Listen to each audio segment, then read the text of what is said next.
नमस्कार, स्वागत है आप सभी का एनएमएफ न्यूज में। मैं हूं आपके साथ शाफनी पटनायक। उत्तराखंड में लैंड जिहाद, लव जिहाद, जो अवैध रूप से सरकारी जमीन पर कब्जा किया जा रहा है, इन तमाम चीजों के खिलाफ सरकार लगातार कदम उठाती आ रही है। सीएम पुष्कर सिंह धामी हर बार यही कहते हुए नजर आए हैं कि किसी भी जिहादी को बख्शा नहीं जाएगा और कोई भी अगर सरकारी जमीन पर अवैध तरीके से कब्जा करने की कोशिश करेगा तो उसके खिलाफ सख्त कार्रवाई की जाएगी और कार्रवाई हो भी रही है। सीएम ने कहा कि आमतौर पर देखा गया है कि किसी भी लाल, पीले, हरे, नीले कपड़े को सरकारी जमीन पर रख दिया जाता है और लोग सोचते हैं कि यह जमीन हमारा है, लेकिन अब ऐसा नहीं चलेगा। खास तौर पर देवभूमि में तो ऐसा बिल्कुल भी नहीं चलेगा। सीएम पुष्कर सिंह धामी ने साफ ये कहा है कि कोई भी व्यक्ति किसी भी सरकारी जमीन पर किसी भी रंग का कपड़ा रख देने से अगर वो जमीन कब्जा कर रहा है जमीन पर, तो ये लैंड जिहाद का हिस्सा है और उसके खिलाफ सरकार लगातार कदम उठाती आ रही है। और ऐसे कई जमीन है, खासतौर पर हजारों एकड़ की ये जमीन जिसे कब्जा मुक्त करा दिया गया है। इस दौरान सीएम पुष्कर सिंह धामी से कई मुद्दों पर चर्चा हुई। वोट चोरी पर उनसे सवाल पूछा गया, एसआईआर के मुद्दे पर सवाल पूछा गया, लेकिन इन सभी सवालों का जवाब यही था कि जो भी व्यक्ति अवैध रूप से देवभूमि में बस रहा है और जो भी इनकी मदद कर रहा है, उन सभी के खिलाफ कार्रवाई की जाएगी। आपको बता दें कि देवभूमि उत्तराखंड में सुनियोजित षड्यंत्र के तहत कुछ सरकारी जमीन को कब्जाने की कोशिश पहले भी हो चुकी है और अब भी हो रही है, जिसके खिलाफ सरकार कदम उठा रही है। मुख्यमंत्री ने कहा था कि जिन लोगों ने सरकारी भूमि पर कब्जा किया है उन्हें पहले ही नोटिस भेज दिया गया था, लेकिन जिन्होंने उस नोटिस का संज्ञान नहीं लिया, ये कार्रवाई उनके खिलाफ है।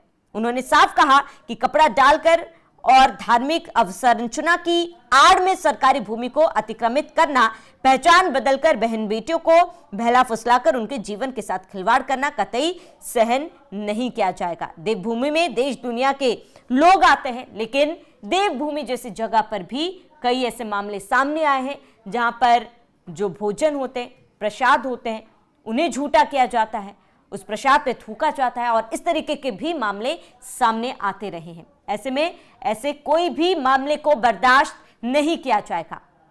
और सीएम पुष्कर सिंह धामी ने यह कहा है कि जो भी जिहादी है, जो यहां पर लैंड जिहाद फैलाने की कोशिश कर रहे हैं, और वो लोग जो लैंड कानून के खिलाफ है, वो लोग जो लैंड जिहादियों के साथ खड़े हैं, उनका साथ दे रहे हैं, उनके समर्थक है, ये संदेश भी उनके लिए है कि उत्तराखंड में अब एक भी अवैध कब्जा नहीं होगा।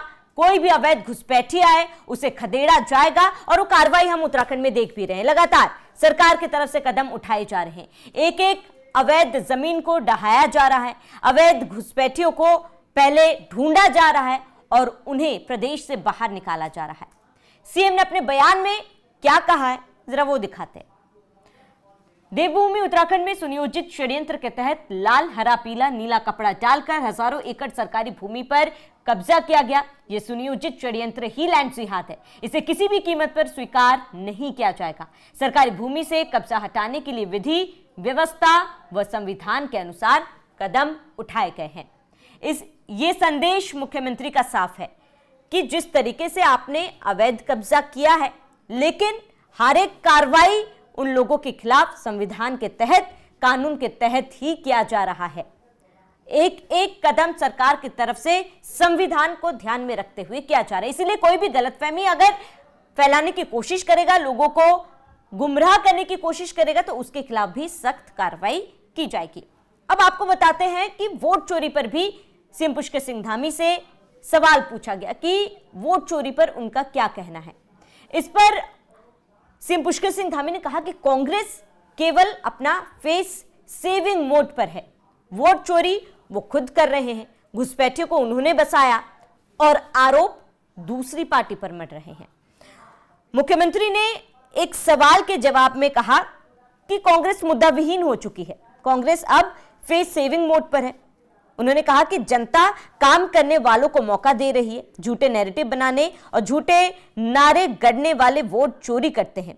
जो लोग घुसपैठियों को लाते थे, रोहिंग्या बसाते थे, तमाम जगह पर ऐसी शिक्षा दिलाते थे जहां देशद्रोह पढ़ाया जाता था, उन्हीं लोगों ने वोट चोरी का काम किया है और आज वही लोग इस पर परेशान भी हो रहे हैं। उसके बाद एसआईआर पर भी उन्होंने बड़ा बयान दिया।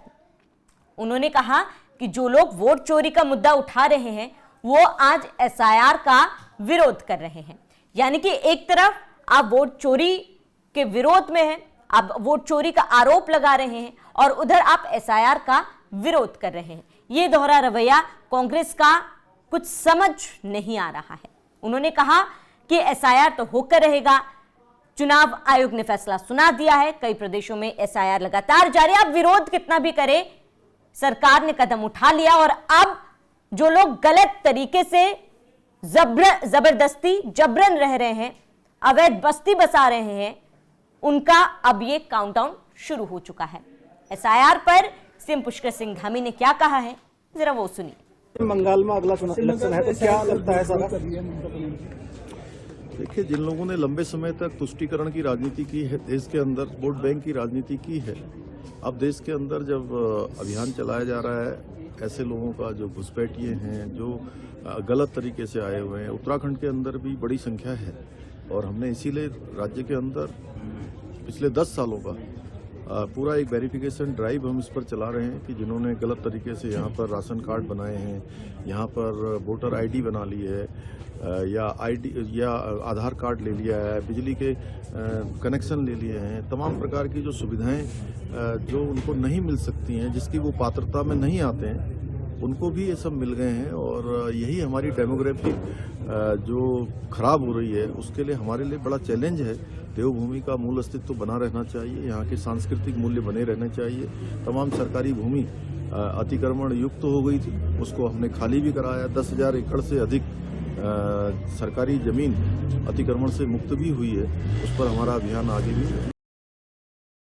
तो अपने बयान में सीएम पुष्कर सिंह धामी ने यह माना है कि अवैध घुसपैठिए एक बहुत बड़ी चुनौती है, एक बड़ा मुद्दा है, लेकिन एसआईआर हो रहा है और एसआईआर के तहत ही ये तमाम लोगों को बाहर का रास्ता दिखाया जाएगा। जिन्हें भी दिक्कत है, जिन्हें भी परेशानी है, उनको परेशानी हो, लेकिन सरकार कार्रवाई करेगी। सीएम पुष्कर सिंह धामी ने साफ संदेश दिया कि वो लोग सबसे पहले अवैध बस्ती बसाते हैं, अवैध घुसपैठियों को शरण देते हैं, उनका वोट बनाते हैं और भारत में रह रहे लोगों का, भारतीयों का हक मारते हैं। और अब एसआईआर हो रहा है तो उन लोगों को दिक्कत हो रही है। हर मौके पर सीएम पुष्कर सिंह धामी ने चुनौती दी है, चेतावनी दी है कि लोग सुधर जाए। जबरदस्ती अगर कोई भी यहां पर बसा हुआ है तो वो खुद निकल जाए। सीएम ने किस तरीके से ये प्रक्रिया को अंजाम दिया गया है, किस तरीके से जो लोग गुमराह कर रहे हैं उनके लिए एक आंख खोलने वाली बात भी सीएम ने कही है। किस तरीके से कार्रवाई की गई है वो आपको ग्राफिक्स के जरिए बताते हैं। तो सबसे पहले जिन लोगों ने सरकारी भूमि पर कब्जा किया है उन्हें पहले नोटिस भेजे गए। कुछ लोगों ने कब्जे स्वयं ही हटा लिए। जब कानूनी प्रक्रिया पूरी हो गई तो अन्य कब्जे हटाए गए। अभी तक ऐसी 10,000 एकड़ भूमि मुक्त कराई जा चुकी है। यह कार्रवाई किसी को टारगेट करने जैसी नहीं है। सरकार ने केवल अतिक्रमण ही हटाया है। तो सीएम पुष्कर सिंह धामी ने अपने बयान से पहले साफ किया था कि केवल अवैध घुसपैठियों के खिलाफ ही कार्रवाई की जा रही है और यह भी साफ किया कि केवल अवैध जमीन, अवैध कब्जा पर ही कार्रवाई की जा रही है। किसी को बेवजह परेशान नहीं किया जा रहा है। तो जो लोग झूठे नैरेटिव फैलाने की कोशिश कर रहे हैं, सेट करने की कोशिश कर रहे हैं, वो अपने किसी भी मंसूबे में कामयाब नहीं हो पाएंगे। फिलहाल सीएम धामी की इस चेतावनी को आप कैसे देख रहे हैं, हमें कमेंट कर जरूर बताएं। साथ ही बने रहिए एनएमएफ न्यूज के साथ।